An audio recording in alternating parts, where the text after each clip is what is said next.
I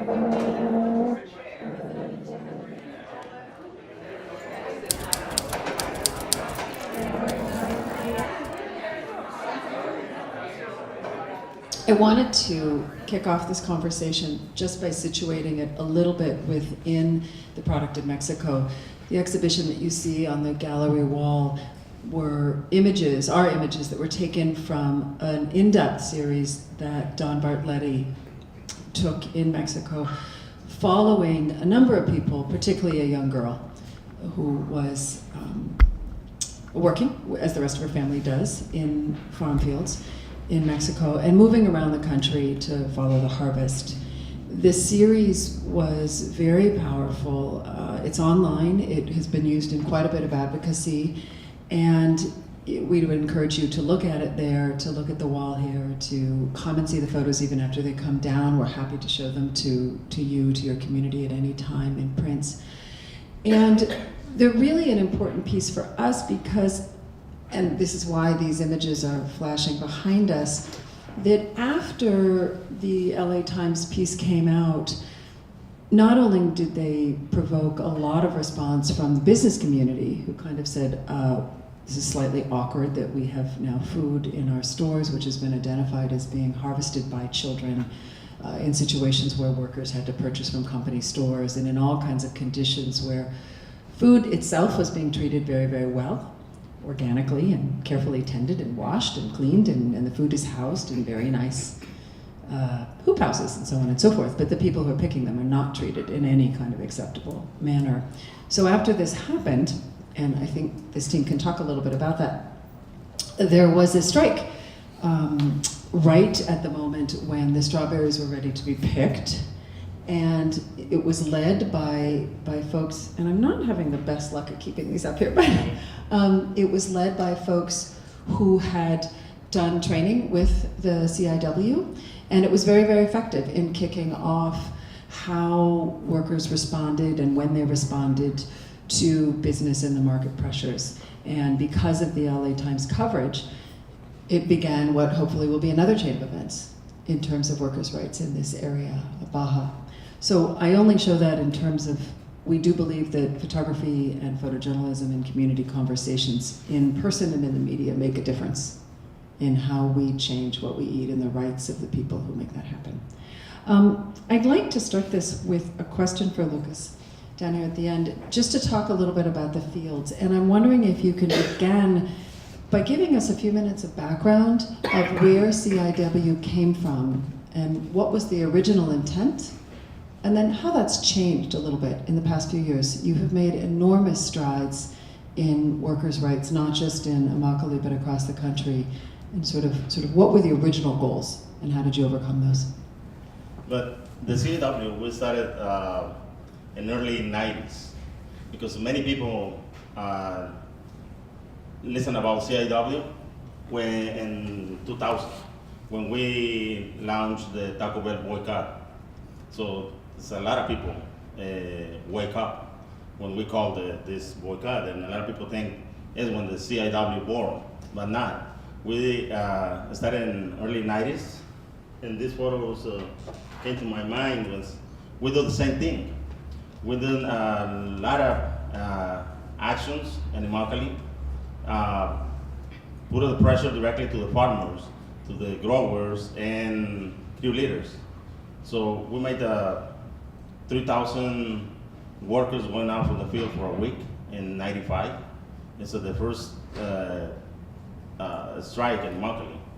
And we tried to have dialogue with these growers. So we marched 230 miles march from Fort Myers to Orlando. Not because Mickey living there, because in Orlando is the Florida Fruits and Vegetables Association. It's represent the all growers in Florida.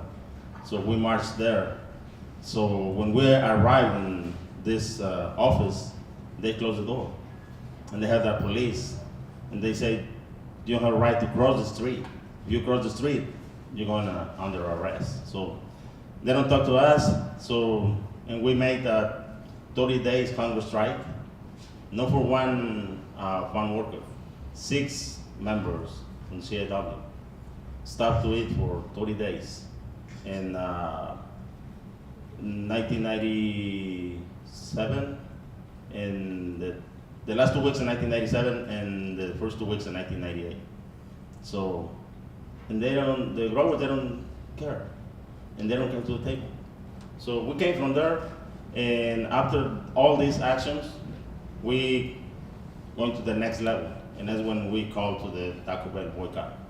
And that's when we created a national level call to the consumers. And we break the walls because during these years, our struggle was luckily Immokalee, Florida. So when we called the Taco Bell boycott, the consumers boycott around the country. And a lot of people, they said, why Taco Bell? Because the little Chihuahua is fancy and it's friendly. So, and when we explained why, because Taco Bell, they buy a lot of tomatoes from Florida, and they pay really cheap price for these tomatoes. And who paid this price for these cheap tomatoes? Not Monsanto, not John Deere, not the oil companies. The people pay this price, these cheap tomatoes, is us, the farm workers.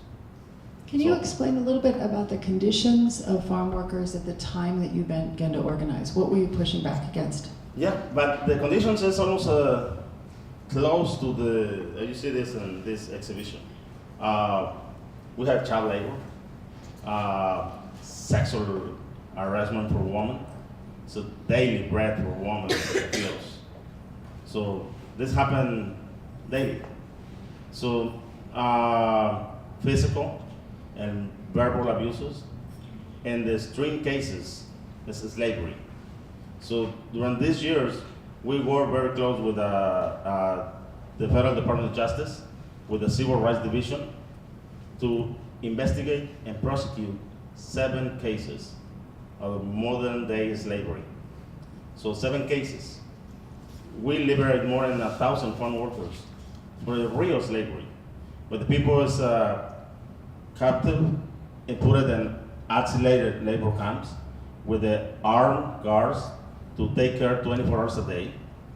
And one of the last cases involved African Americans. So in this case, end of the day, the crew leader take these people to the labor camp, and they put it in this labor camp, and they collect the shoes for all these people. So the labor camp is in the middle of the swamp, so they don't have any chance to escape. So end of the day, they put a table with cigarettes, alcohol, crack, cocaine, and marijuana. It's your choice. So the debt for these people is going thousands of dollars.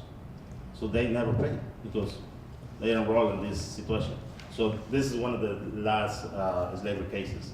So we came from there. So now, when we started this the Fair Food campaign, so we have really good results. So, and we changed. We started to change our reality, our lives, for thousands of farm workers in Florida.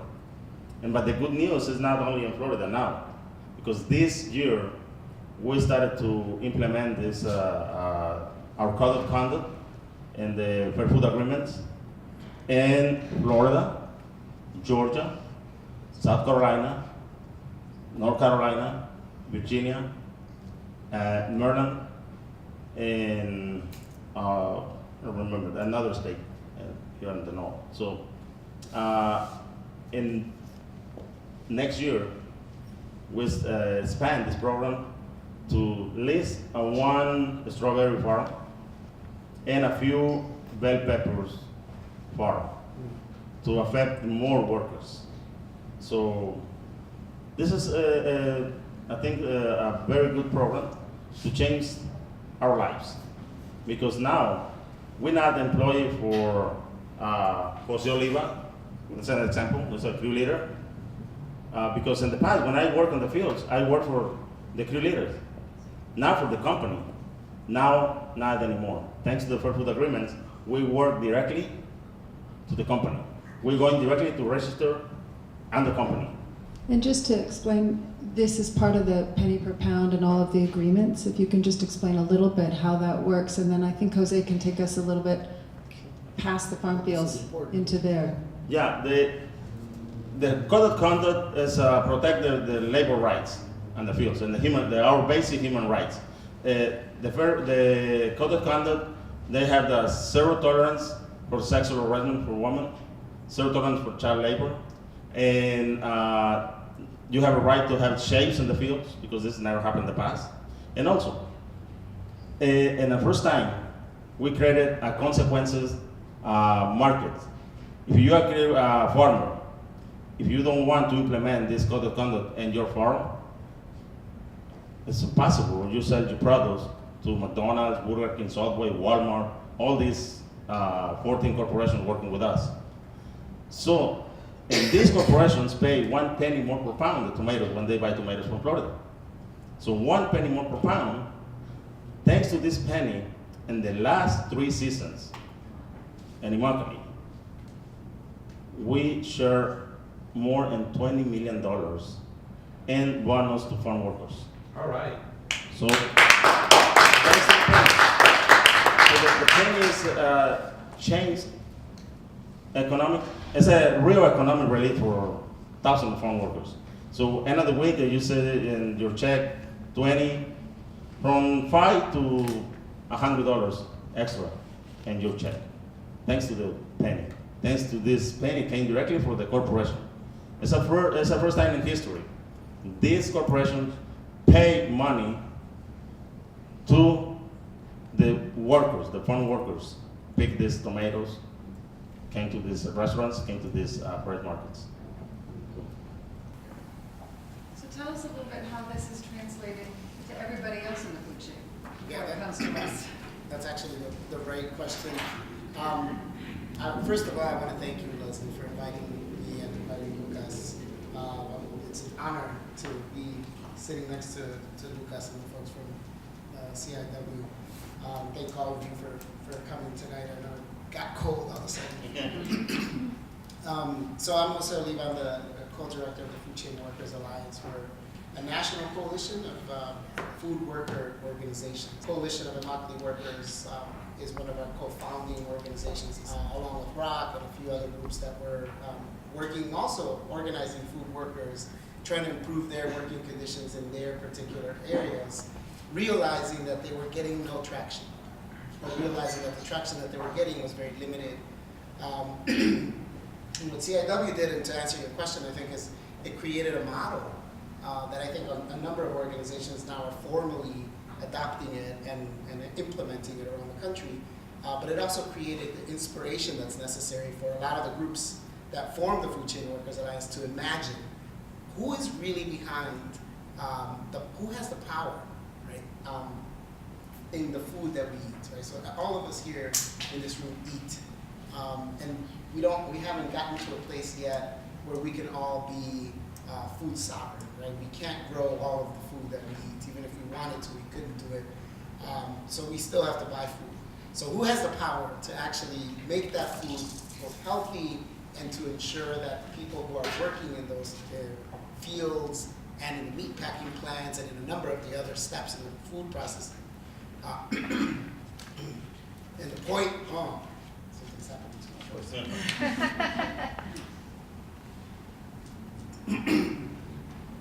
And I think for a long time, advocacy organizations, unions, worker centers had their aim pointed at the wrong target.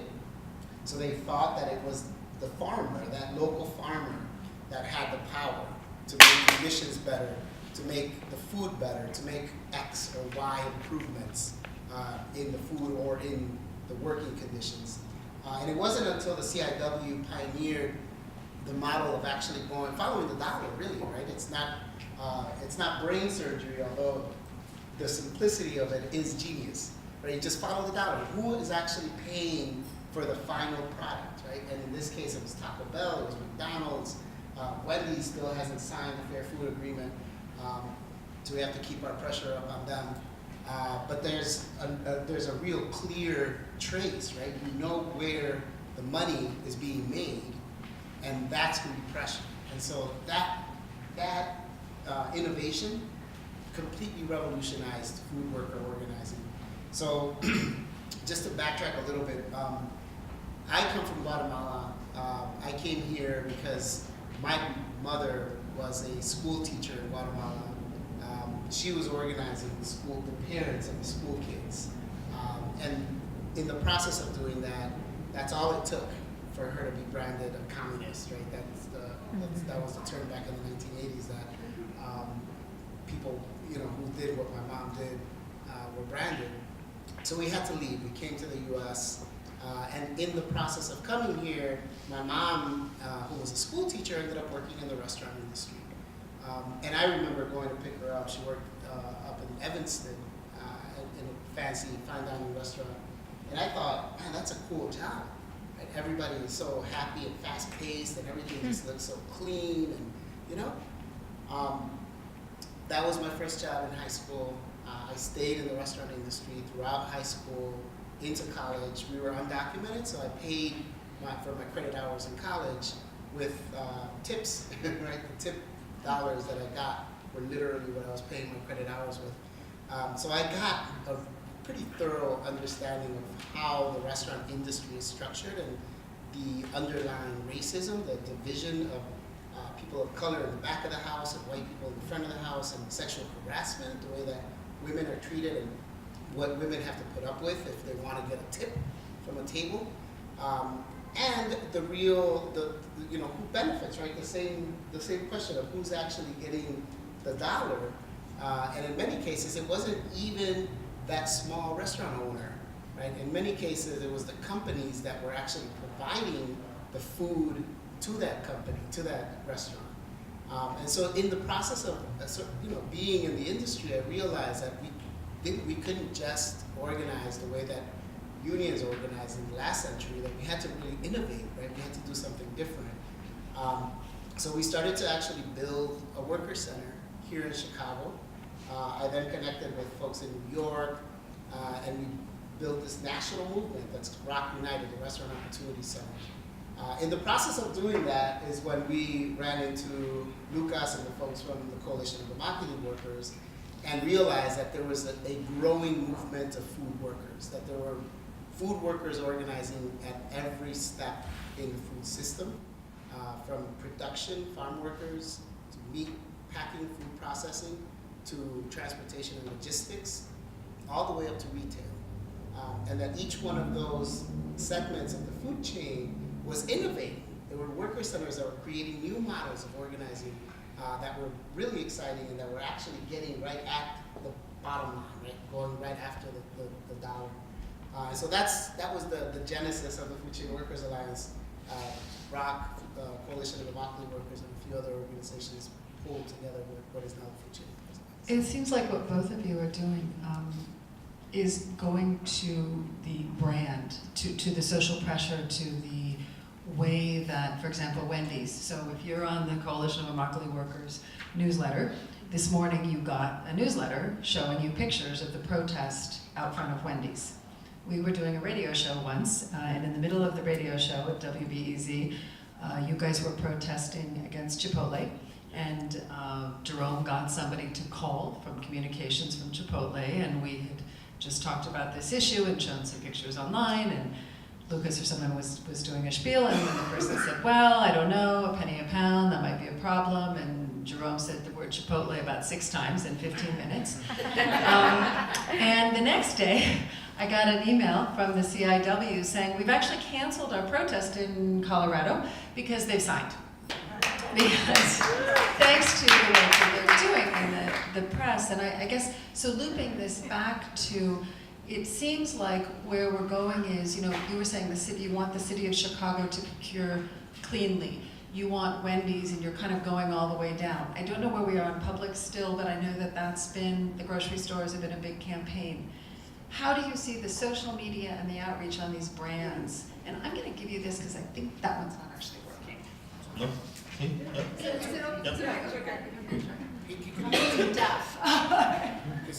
Talking stereo. Right. Yeah. But the social media is really important in our campaigns because first, the social media affected not the many people from many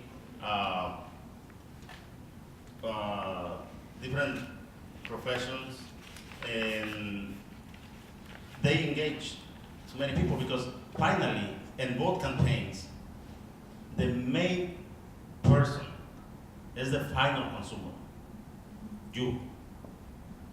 Because McDonald's, Burger King, Subway, Chipotle, I don't think so.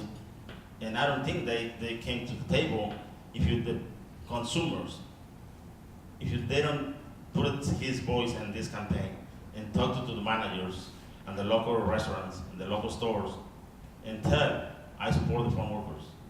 And I'm very proud to buy in this store, but if you don't change your mind, and I don't come back. So they don't want to lose your money. Because finally, you have a lot of power. We have a lot of power because we are consumers. We have the money. And we decided we put our money. So the pressure for the consumers is incredible. So when we signed the first agreement with Taco Bell, they say, finally. And we're happy because we created a full-time employee. We employed one person full-time to only receive the whole correspondence from CAW, for the supporters, for the postcards, every day. So sometimes the people think, but why I need to send this postcard? So it's important. Absolutely. So this is a form of greater pressure in these corporations because they listen. It's not one person. It's not two persons. It's thousands of people. Yeah. Yeah, I think to add a little to what Lucas is saying, I think so the consumer is a multifaceted being, right? It's all of us, human beings with our own lives.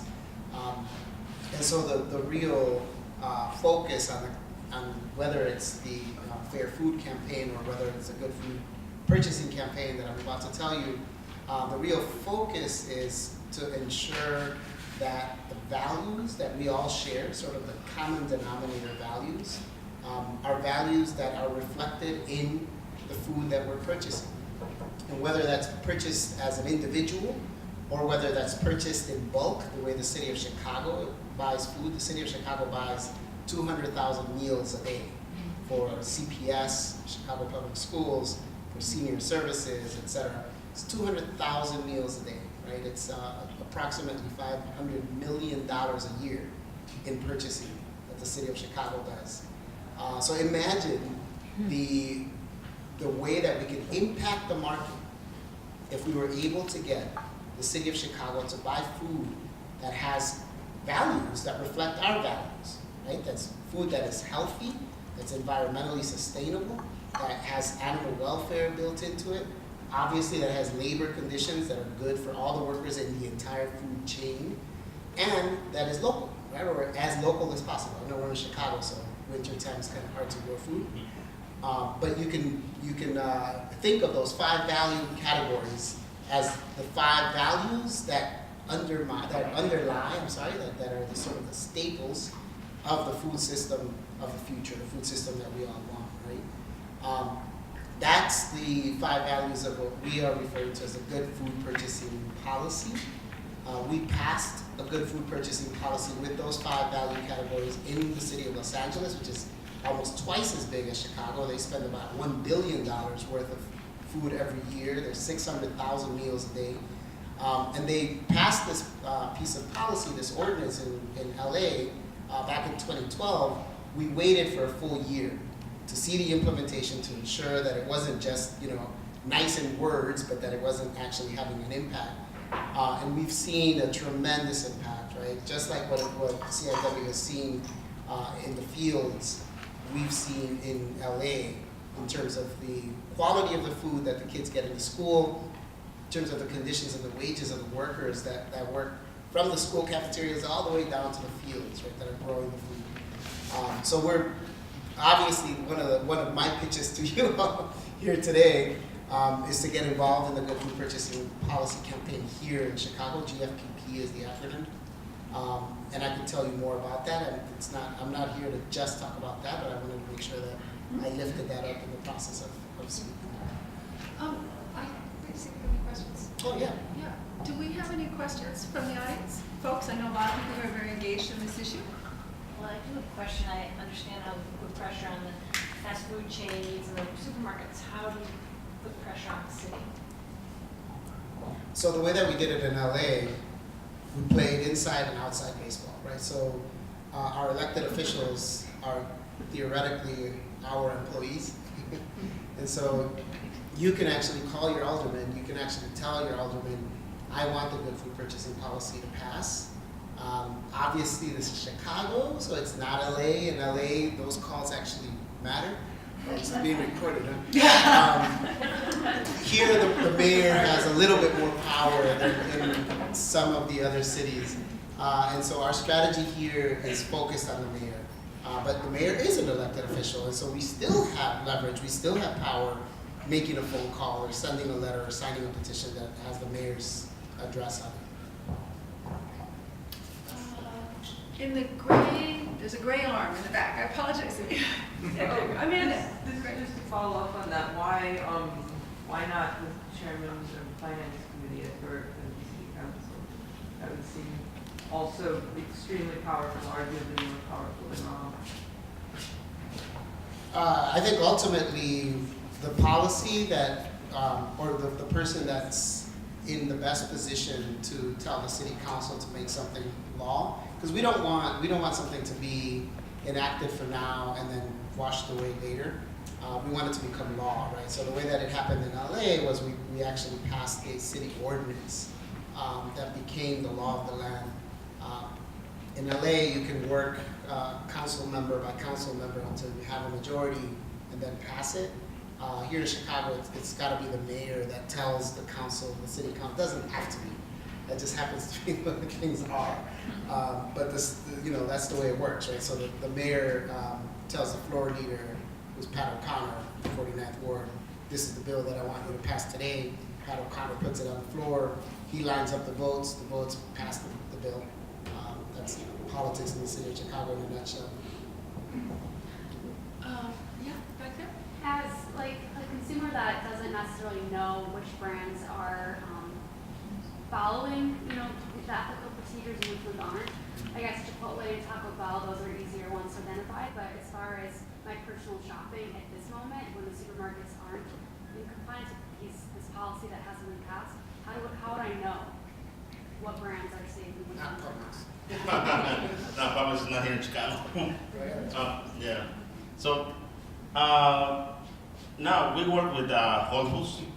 I know it's expensive, but we work with Whole Foods, Trader Joe's, and Walmart. They are already on board. This is fresh markets, and we had and also now we started and launched our logo, and we created our label, the Fair Food label. And when you go to these restaurants and these fresh markets, or you see this label in tomatoes, and probably next years and bell peppers and the strawberries. And they said it's came from Florida or from other states, but this product is picked by farm workers in the U.S. and they under Fair Food agreements. So now we started to implement this label. The label says fair food. Yeah, Fair Food. Yeah. And there's a website that goes along with that kind of walks through the economics of the penny per pound, and then the fact that that's an easy thing to say, that's it becomes the shorthand, but there's a cascade effect of compliance, of gender issues, of the fact that what Lucas was talking about, I know a lot of you are familiar with this, but if you're not, the crew boss system is incredibly insidious. It's been used in farm fields and agriculture around the world. It's used in the North American slave trade in lots of other ways. But when we were in Immokalee a couple of years ago, one of the things that there's this incredible level of deniability. So if I work for Jose, and Jose collects money from Lucas, anything can happen to me and my family at all. And Lucas has incredible deniability, and then Lucas's boss, and so forth. So one of the things that penny did was it never really impacted us, because as consumers, what's a penny with everything you're paying for the wrapping and the advertising? But it made that relationship very, very tight. Yeah, no, and also, and that's why we don't launch this label. And the first 3 or 4 months, when we started to implement this program in the fields, we wait, because for many years, there's a lot of abuse happening in the farms, in the fields. So when we started to implement this program, we ensured to clean all this industry. So after a couple of seasons, we decided to launch this label, because now we sure it's not sexual harassment happen, and the farms participate in this program. So it's not slavery happen in these farms too. So, and that's why we launched this label now. So, and also we created another group. It's called the Fair Food Standard Council. This group that's independent, and they have the inspectors, and they make the orders to these farmers participate in this program. But for years, we have the Department of Labor. So not only on the farms, but if you, the inspector for the Department of Labor go to the farm or the restaurants, so they call 2 weeks and from they visit. So we went to your farm in November 30th. So, and when I work in the fields, the creator said, "Oh, today we have the inspector of the labor department. You need to clean the restroom, you need to clean the bus, you need to clean the field." So when they arrive, everything is fine. So everything is fine. So the Fair Food Standard Council, they don't call to the farms. They arrive to the farms. They say, "We're here, and we want to talk to workers." And they check everything. Shapes in the fields, fresh water, breaks, and they talk to the farm workers, and they outed the penny. This is so interesting, the consumer level communication of this label. Is it the fair trade label, or, so there's a few labels we see. I'm curious, my 2 questions are, which label is it specifically? And then, is there a possibility where, I don't have any idea what you went through to get this label, but it sounds miraculous and like a brilliant tool. It's a good one for us that want to have intentionality and integrity in our dollars spent. Would it be possible to create a labeling system that went on restaurant menus or fast food door decals to take it to another level and that other group? So right here in the small papers, and it's our website. Okay. So if you go to our website and you read about our label, and it's similar to the fair trade, yeah. So in our website, there's the whole information about our label and where you see this label now. So In terms of the restaurants, so the organization that I used to work at, ROC, the Restaurant Opportunity Center, has a diner's guide out that is also an app. So you can actually just look for diner's guide in the Play Store or the Apple Store. Yeah. And what it does is that it gives you a list of what are referred to as high road restaurants. And that is restaurants that are actually paying livable wages and that are providing upward mobility opportunities for people of color and women. And it's fairly accurate. I mean, the way that we do it is we took a page from the CIW and created a triangulation method, right? So we will talk to workers as they're leaving the restaurant without the boss even knowing that we're talking to them, and we ask them, are these things actually happening in your restaurant? And we will simultaneously call the restaurant and ask the specific, wages. And so based on the combination of that data, that's what we report on the Diner's Guide. But you should look for the Diner's Guide. That's probably the best accurate. Yeah, it would be great to see it and the presence of the actual restaurant. If the owners would have the buy-in enough to have the decal on the door, their website would have it on the website. It doesn't sound like easy effort, but it sounds like the consumers would be. Yeah, absolutely. No, that's exactly what ROC is doing. That's Nice. you should look up their website. I It's can't wait. rockunited.org. But there's a whole page there for consumers that walks you through how to identify high-road restaurants, what to do if you go into a restaurant and you see something like bad treatment of workers, right? Or you see a highly segregated workforce, that kind of thing.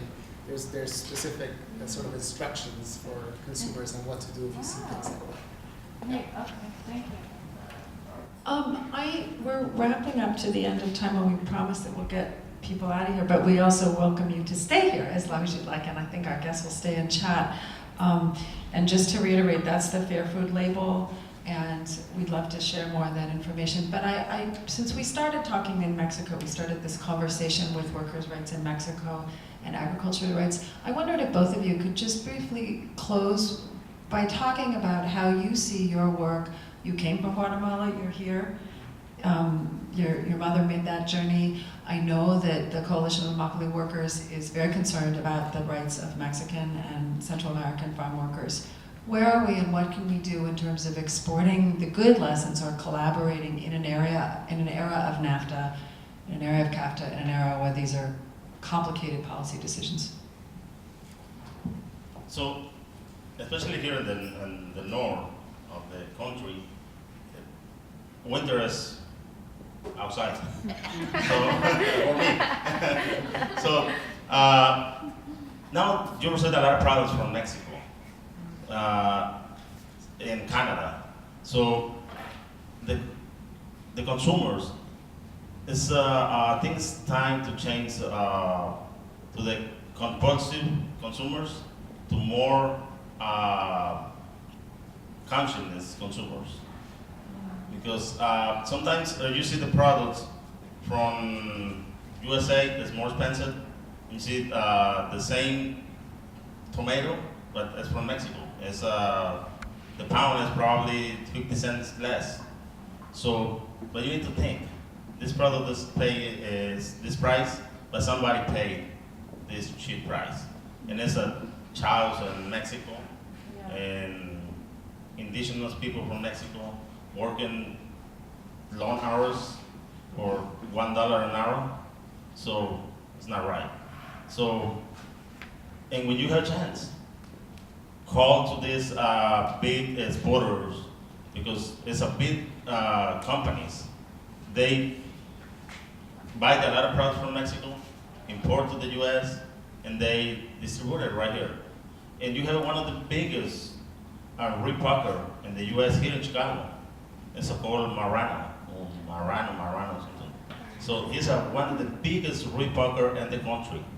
They buy millions and millions of pounds of different products, and they're repacker here in Chicago, and they sell to other states.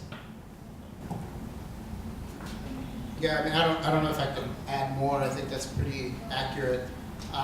Just one quick thing. I just got back from Guatemala for a trip that the UU College of Social Justice and the Service Committee pulled together, where we brought together workers and social justice workers from Haiti and Mexico and Guatemala, the U.S., a couple of other countries.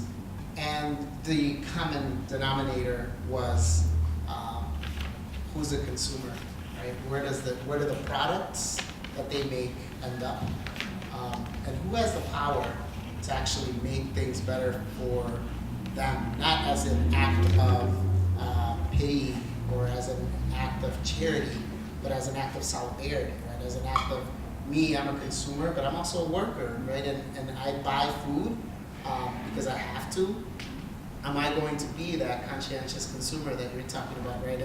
And understand that there are people behind this food, and not just one or two, right? Not just the farm workers, but there's people who package that food, there's people who transport that food, there's people who sell that food in the grocery stores or in the restaurants.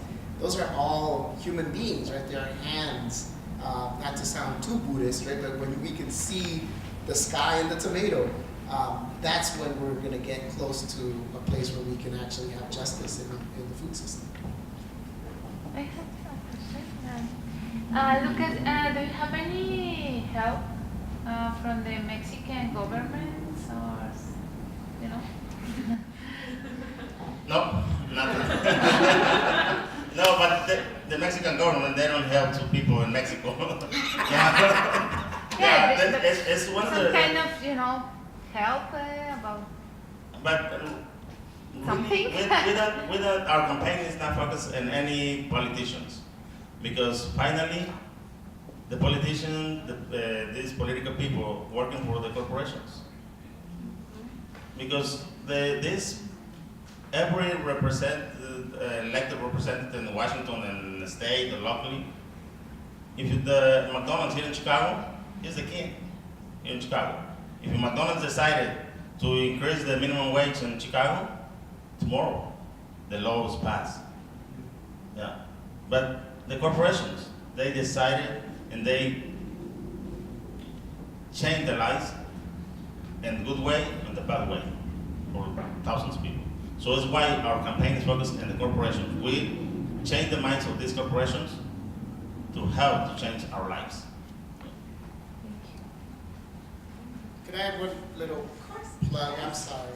I don't want to end on a plug. Yeah. So I brought some comic books if you guys want some. I have some.